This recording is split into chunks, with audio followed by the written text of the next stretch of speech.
الله أكبر الله أكبر الله أكبر الله أكبر. إن الحمد لله نحمده ونستعينه ونستغفره ونعوذ بالله من شرور أنفسنا وسيئات أعمالنا من يهده الله فلا مضل له ومن يضلل فلا هادي له وأشهد أن لا إله إلا الله وحده لا شريك له وأشهد أن محمدًا عبده ورسوله أرسله بالحق بشيرا ونذيرا يا أيها الذين آمنوا اتقوا الله حق تقاته ولا تموتن إلا وأنتم مسلمون يا أيها الناس اتقوا ربكم الذي خلقكم من نفس واحدة وخلق منها زوجها وبث منهما رجالا كثيرا ونساء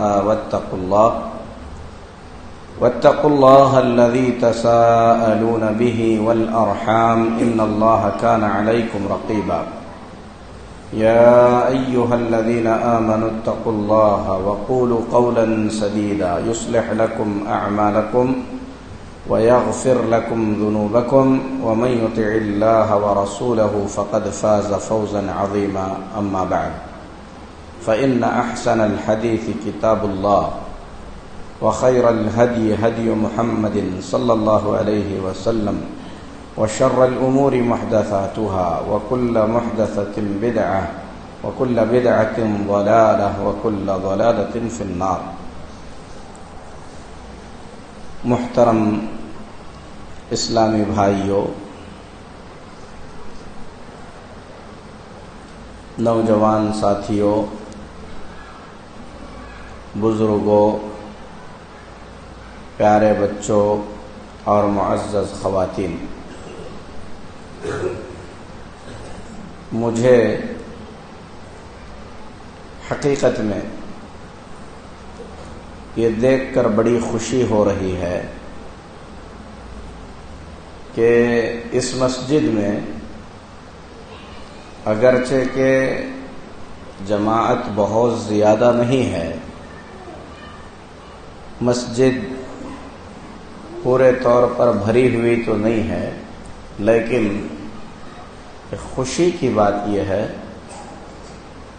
کہ الحمدللہ آپ میں سے اکثر کو اپنے بچوں کی فکر ہے، اسی لیے لوگ اپنے ساتھ اپنے بچوں کو لے کر آئے ہیں۔ میری اللہ سے دعا ہے کہ اللہ ہم تمام مسلمانوں کے بچوں کی حفاظت کرے، ان کے دین کی حفاظت کرے، انہیں دین سکھائے، دین پر ثابت قدم رکھے۔ آج کے اس فتنے کے دور میں ہم تمام کے کرنے کا سب سے بڑا، سب سے اہم اور سب سے ضروری کام ہے اپنے ایمان کی حفاظت کرنا اور اپنے بچوں کے ایمان کی فکر کرنا۔ اے بچیاں بیٹھ جاؤ، تم لوگ بیٹھو سب۔ اس دور کا سب سے اہم کام کیا ہے؟ خود کے ایمان کی فکر کرنا اور اپنے بچوں کے ایمان کی فکر کرنا۔ یہ سب سے بڑا کام ہے اس دور کا اور سب سے مشکل کام ہے، اور محنت کرنے والے کے لیے سب سے آسان کام بھی ہے۔ اللہ تعالیٰ نے قرآن میں فرمایا ہے قُوا أَنفُسَكُمْ وَأَهْلِيكُمْ نَارًا، اپنے آپ کو اور اپنے گھر والوں کو جہنم سے بچاؤ۔ اس بات کو ہلکے میں مت لو۔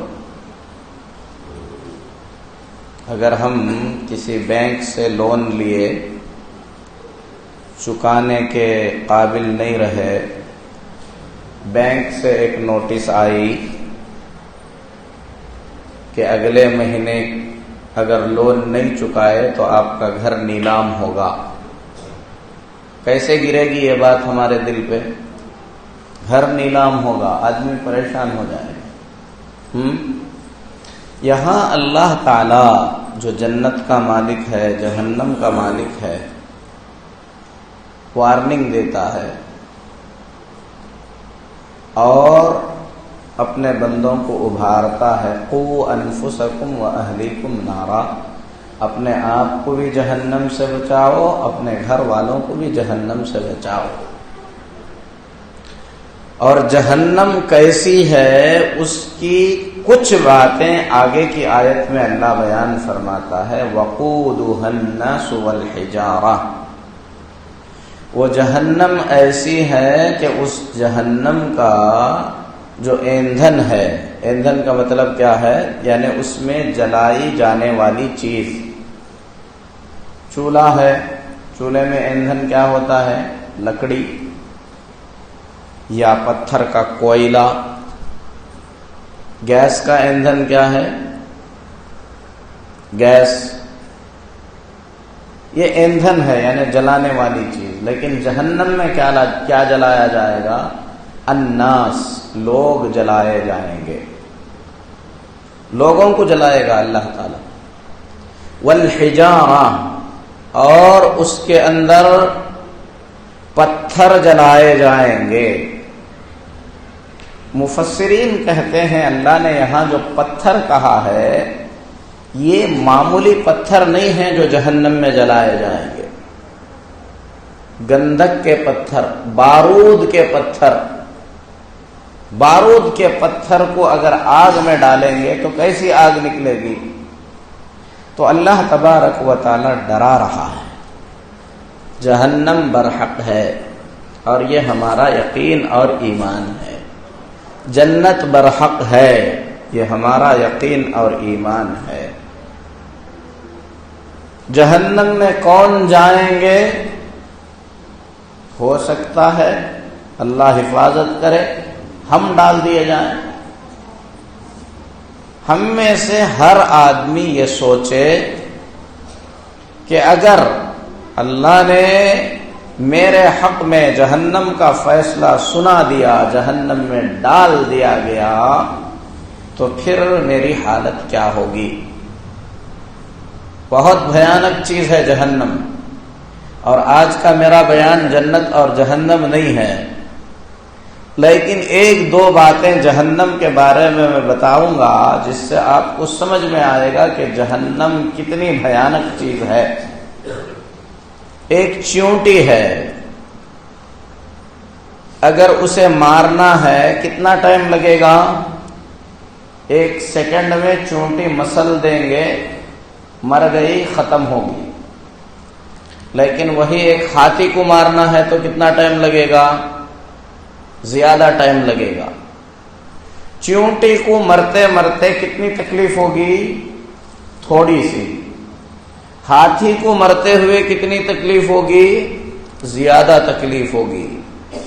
اللہ کے پیارے نبی جناب محمد الرسول اللہ صلی اللہ علیہ وسلم فرماتے ہیں ضرس الکافر فی النار مثل الاحد، ایک کافر آدمی کی جہنم کے اندر داڑھ کا جو دانت ہے، داڑھ کا دانت، وہ کتنا ہوگا؟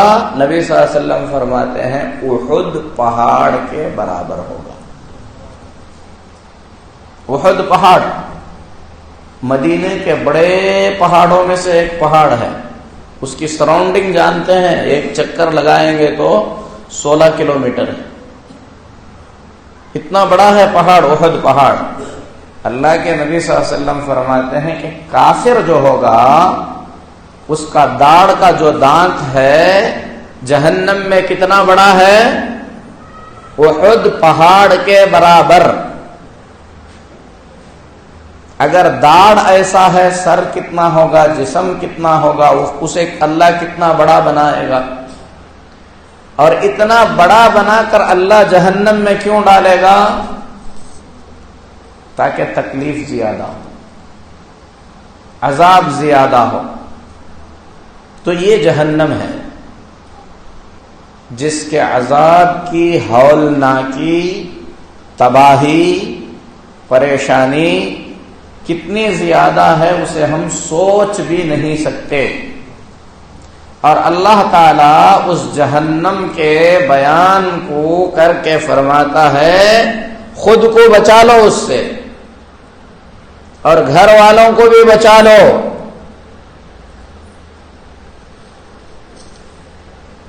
اللہ تعالیٰ نے جب آدم علیہ السلام کو پیدا کیا، فرشتوں کو حکم دیا سجدہ کرنے کا، فرشتوں نے سجدہ کیا، ابلیس نے سجدہ نہیں کیا. پھر اس کے بعد اللہ تعالیٰ نے آدم علیہ السلام کو جنت میں رکھا. جنت میں رکھنے کے بعد اللہ نے آدم علیہ السلام سے کہا یہ پوری جنت جہاں جی چاہے جاؤ، کھاؤ پیو، آرام سے رہو، ایک درخت کے قریب مت جاؤ، اگر جاؤ گے تو ظالموں میں سے ہو جاؤ گے. شیطان نے بھڑکایا، کیونکہ شیطان ابلیس آدم علیہ السلام سے حسد کرتا تھا، جلتا تھا. بھڑکایا، مقدر تھا. اللہ کے پیغمبر آدم علیہ السلام نے کیا کیا؟ اس درخت کا پھل چکھ لیا. اللہ ناراض ہوا، جنت سے نکال دیا. یہ واقعات آپ بار بار سنے ہوں گے. جب اللہ تعالیٰ نے جنت سے نکال کر زمین پر اتارا تو اللہ تعالیٰ نے فرمایا فَإِمَّا يَأْتِيَنَّكُم مِّنِّي هُدًى فَمَن تَبِعَ هُدَايَ فَلَا خَوْفٌ عَلَيْهِمْ وَلَا هُمْ يَحْزَنُونَ. آدم علیہ السلام غلطی کیے، اللہ زمین پر اتارا. اتارتے وقت اللہ نے کیا کہا آدم علیہ السلام سے؟ فَإِمَّا يَأْتِيَنَّكُم مِّنِّي هُدًى، کہ دیکھو اب میری طرف سے تم لوگوں کے پاس ہدایت آئے گی. ہدایت کا مطلب کیا ہے؟ گائیڈنس، رہنمائی.